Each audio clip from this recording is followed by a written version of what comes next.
Educação, capítulo 12. Outras lições objetivas. Quem é sábio, observe estas coisas e considere atentamente as benignidades do Senhor. O poder restaurador de Deus encontra-se por toda a natureza. Se uma árvore é cortada, se um ser humano se fere ou fratura um osso, imediatamente a natureza começa a reparar o dano. Mesmo antes que exista a necessidade, os agentes de cura se encontram de prontidão. E logo que uma parte se acha ferida, toda a energia se aplica ao trabalho da restauração. Assim é no domínio das coisas espirituais. Antes que o pecado criasse a necessidade, Deus providenciara o remédio. Cada alma que cede à tentação torna-se ferida, magoada pelo adversário. Mas onde quer que haja pecado, há um Salvador. É a obra de Cristo curar os quebrantados de coração, apregoar liberdade aos cativos, pôr em liberdade os oprimidos. Devemos cooperar nesta obra. Se algum homem chegar a ser surpreendido em alguma ofensa, encaminhai-o tal. A palavra aqui traduzida em encaminhar significa colocar no lugar, como se faz com um moço deslocado. Quão sugestiva é esta figura! Aquele que cai em erro ou em pecado coloca-se fora do lugar em relação a tudo o que o cerca. Pode compenetrar-se de seu erro e encher-se de remorso, mas não pode restabelecer-se a si mesmo. Está em confusão e perplexidade, vencido e desamparado. Deverá ser reclamado, curado e restabelecido. Vós que sois espirituais, encaminhai o tal. Unicamente o amor que emana do coração de Cristo pode curar. Unicamente aquele com quem flui aquele amor, assim como faz a seiva na árvore e o sangue no corpo, poderá restaurar a alma ferida. O poder do amor possui força maravilhosa, porquanto é divino. A resposta branda desvia o furor, a caridade é sofredora, é benigna. A caridade cobre uma multidão de pecados. Sim, se aprendêssemos nestas lições, quão grande não seria o poder para curar de que seríamos dotados. Como se transformaria a vida e a terra se tornaria a própria semelhança e antegozo do céu. Estas preciosas lições podem ser tão singelamente ensinadas que sejam compreendidas mesmo pelas criancinhas. O coração da criança é eterno e facilmente impressionável.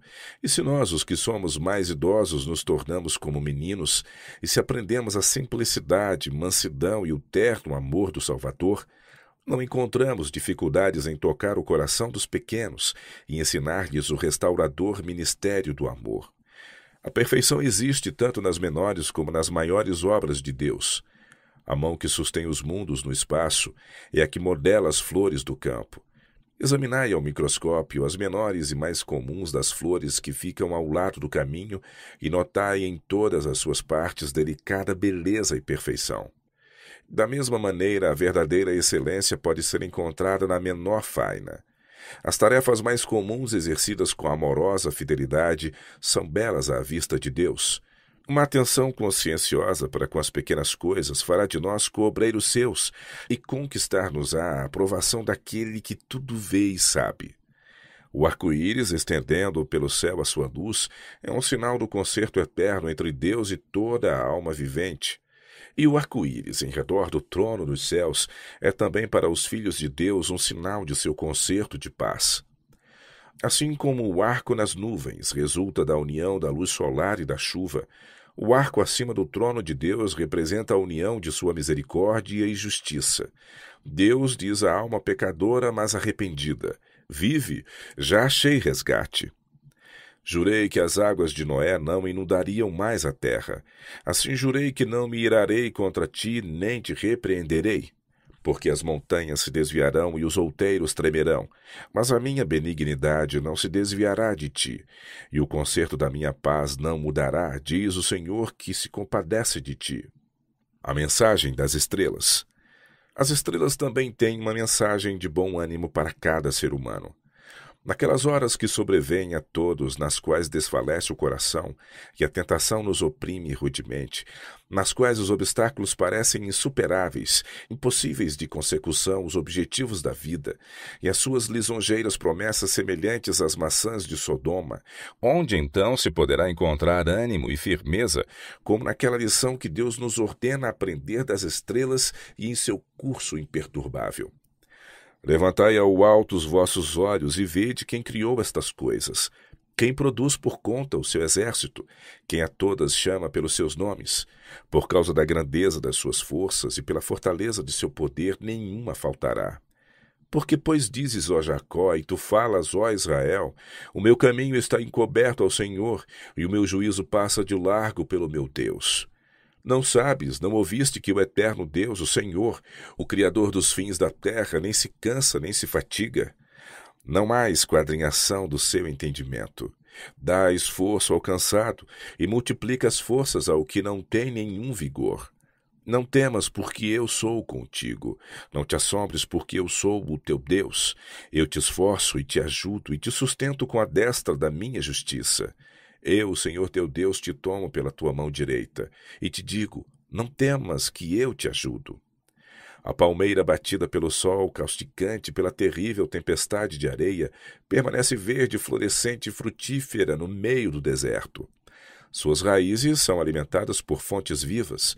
Sua verde coroa é avistada ao longe sobre a planície ressequida e desolada. E o viajante pronto a morrer força os passos vacilantes para a sombra fresca e a vivificante água.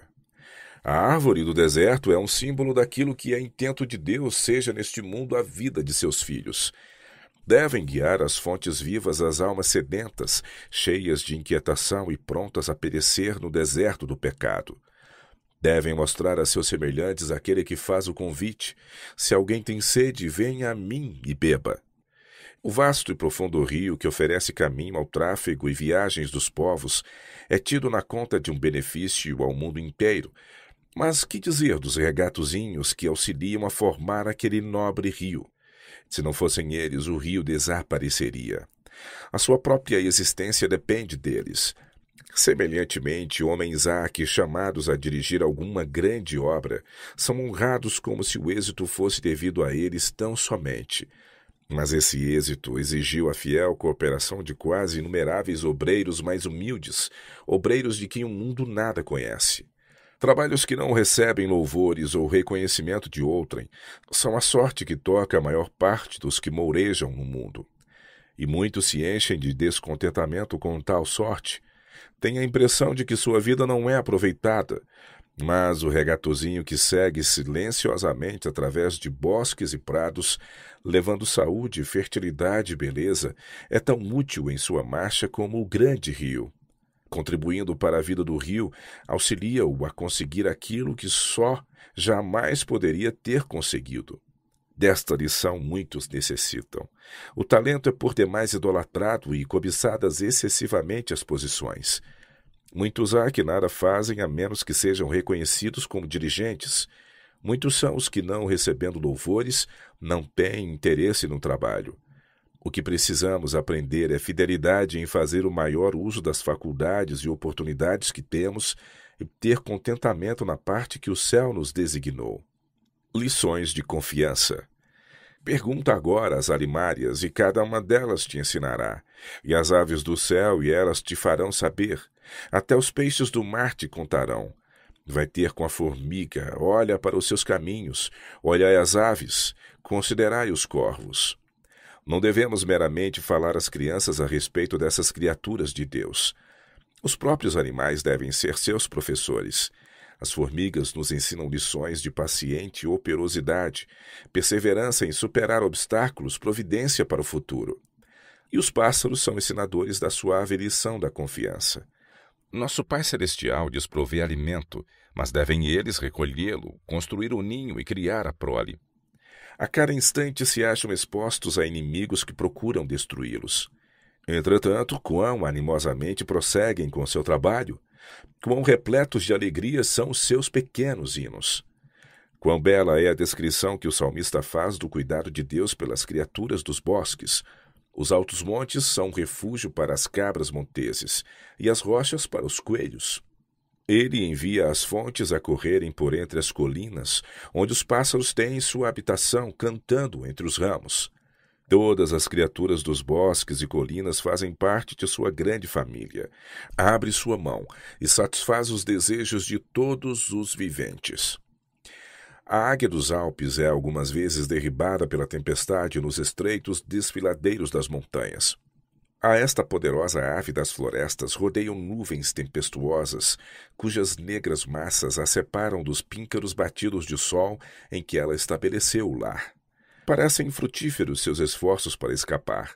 Bate aqui e acolá, açoitando o vento com as fortes asas e despertando com seus guinchos ecos nas montanhas. Finalmente, com uma nota de triunfo, arremessa-se para cima e, cortando as nuvens, de novo se acha na clara luz solar, com a escuridão e tempestade muito abaixo. Igualmente nos podemos achar rodeados de dificuldades, desânimo e trevas. Cercam-nos falsidade, calamidades e injustiças. Há nuvens que não podemos dissipar. Batemo-nos debalde com as circunstâncias. Há um meio de salvamento e apenas um. Cerração e neblina cercam a terra. Para além das nuvens resplandece a luz de Deus. Para a luz de sua presença podemos ascender com as asas da fé. Muitas são as lições que assim se podem aprender. A de confiança pela árvore que, crescendo sozinha na planície ou ao lado da montanha, penetra profundamente suas raízes na terra e sua força vigorosa desafia a tempestade. A lição do poder exercido pelas primeiras influências, temo-la no tronco nodoso e informe, arqueado quando era um renovo, ao qual nenhum poder terrestre poderá restaurar a perdida simetria. O segredo de uma vida santa prende-se do lírio aquático, que à tona de alguma poça viçosa, rodeado de ervas ruins e imundícies, penetra suas canaliculadas radículas nas puras areias abaixo, e dali derivando sua vida, ergue à luz as fragrantes flores em pureza imaculada.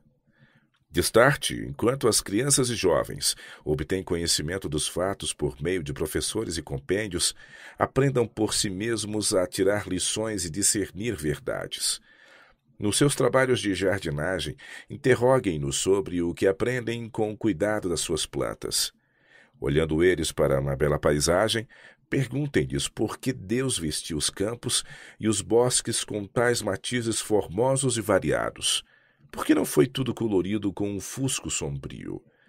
Quando colherem flores, façam-nos pensar por que ele nos poupou estas belezas que evadiram do Éden.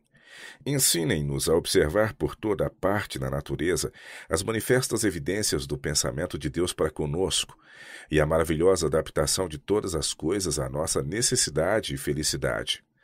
Somente aquele que reconhece na natureza a obra de seu Pai e que na riqueza e beleza da terra lê a sua escrita é que aprende as mais profundas lições das coisas da natureza e recebe seu mais elevado auxílio. Só poderá apreciar amplamente a significação das colinas e vales, rios e mares, aquele que olhar para eles como uma expressão do pensamento de Deus, como uma revelação do Criador.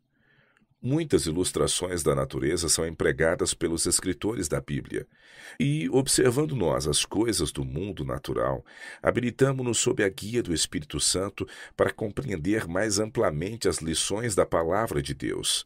É assim que a natureza se torna uma chave do tesouro da Palavra. Devem-se animar as crianças a buscar na natureza objetos que ilustrem os ensinos da Bíblia e estudar nesta os símiles tirados daquela. Devem procurar tanto na natureza como na Escritura Sagrada todos os objetos que representem a Cristo e também os que ele empregou para ilustrar a verdade. Desta maneira poderão aprender a vê-lo na árvore e na videira, no lírio e na rosa, no sol e na estrela. Poderão aprender a ouvir a sua voz no canto das aves, no sussurro das árvores, no retumbante trovão, na música do mar. E todos os objetos da natureza repetir-lhes-ão suas preciosas lições. Aos que assim se familiarizam com Cristo, a terra jamais será um lugar solitário e desolado. Será a casa de seu Pai, repleta da presença daquele que uma vez habitou entre os homens. Quando caminhares, isso te guiará. Quando te deitares, te guardará. Quando acordares, falará contigo.